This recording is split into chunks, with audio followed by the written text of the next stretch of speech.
দিয়ে টি-20 স্কোয়াড ঘোষণা করেছে বিসিবি। দলে ফিরেছেন ক্যাপ্টেন লিটন কুমার দাস, তবে ওয়ানডেতে প্রস্তুত করা হবে সম্মুখে।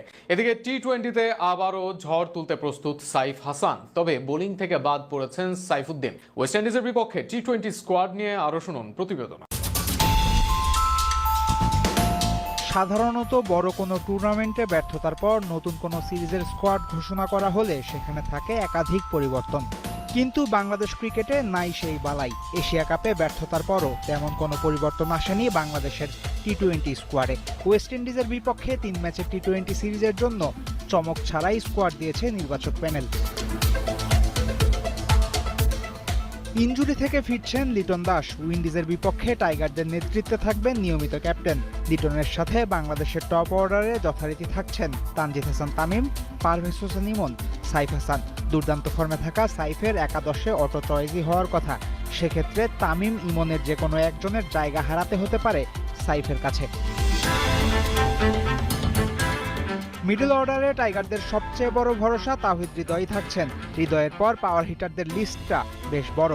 স্কোয়াডে আছেন জাকের আলী অনিক, শামীম পাটোয়ারি আর নুরুল হাসান সোহান। অবশ্য টি-20তে অভূতপূর্ব বাজে সময় কাটানো জাকের ওয়ানডে একাদশে জায়গা হারানোর পরও কিসের বিবেচনায় টি-20তে টিকে গেছেন সে প্রশ্ন আসতে পারে দর্শক মনে। ওয়ানডেতে স্পিনিং উইকেটে স্পিনারদের জয় জয়কার হলেও টি-20তে থাকার কথা স্পোর্টিং উইকেট। তাই স্কোয়াডে 3 জনের বেশি স্পিনারের জায়গা হয়নি। শেখ মেহেদী হাসান, নাসুম আহমেদ আর রিশাদ হোসেন জায়গা পেয়েছেন 15 জনে। দলের ফরমেশন বুঝে 3 জনের যে কোনো 2 জন থাকার কথা একাদশে।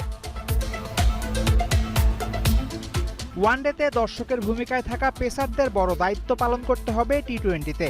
এই ডিপার্টমেন্টে তাই কোনো পরীক্ষা নিরীক্ষা করতে চায়নি নির্বাচক প্যানেল।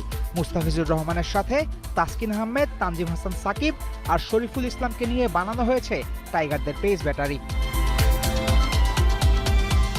এশিয়া কাপ এবং আফগানিস্তানের বিপক্ষে বাংলাদেশের টি-20 স্কোয়াডের একমাত্র সদস্য হিসেবে উইন্ডিজের বিপক্ষে স্কোয়াডে জায়গা হয়নি মোহাম্মদ সাইফুদ্দিনের। যদিও বৃহস্পতিবারই দলের সাথে চট্টগ্রামে গেছেন সাইফুদ্দিন। সেক্ষেত্রে তৃতীয় টি-20তে অথবা কেউ ইনজুরিতে পড়লে ডাক পড়তে পারে পেস বোলিং অলরাউন্ডারের। বাংলাদেশ উইন্ডিজ 3 ম্যাচের টি-20 সিরিজ শুরু হবে 27 অক্টোবর। ওই দিন সন্ধ্যা 6টায় চট্টগ্রামের বীরশ্রেষ্ঠ ফ্লাইট লেফটেন্যান্ট মতিউর রহমান স্টেডিয়ামে হবে সিরিজের প্রথম ম্যাচ।